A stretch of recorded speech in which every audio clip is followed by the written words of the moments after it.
So if you have, let's say, $1 million in a savings account and you're getting 4% on that money, that's $40,000 that is potentially taxed at 37% or higher, even if you're subject to some additional taxes on that. So Hmm. that 4% is now down to 2.4% after tax, Right. so less attractive than the nominal 4%, correct? Yes, exactly.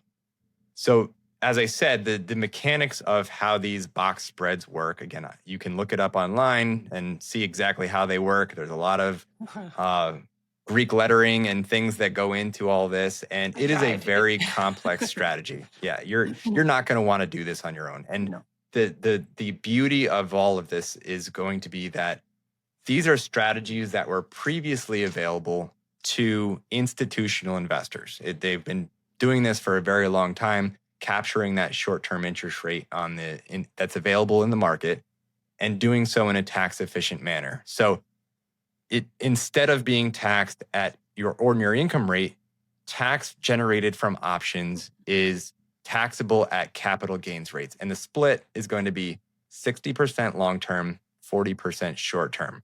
And so long term capital gains rates are generally more attractive than your ordinary income rates, correct? Correct. Yes. Yeah. Um, for higher income, you're looking at 15, 20%.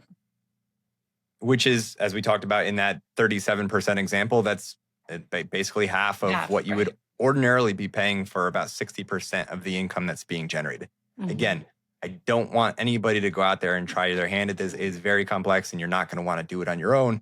However, there are now investment products that are being introduced into the market that allow people to have access to this strategy and generate income or generate money that would otherwise be kicking off income that's being taxed at ordinary income, and they're doing so in a very tax efficient manner.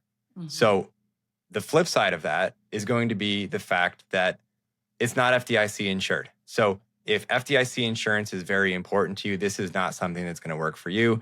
And that's going to be a common theme throughout this episode is that these strategies are going to apply to different people at different times, and you want to make sure it makes sense for you and you are fully aware of all of the potential implications of doing this type of thing. So you want to look into it. If you're a higher earner and you have a lot of money in cash, this might apply to your situation because otherwise, that cash that's sitting at the bank earning interest, you're going to be paying tax at a very, very high rate. And so if you can earn that same money, but now pay more beneficial tax treatment for it, I would say that's a win overall, correct? 100%.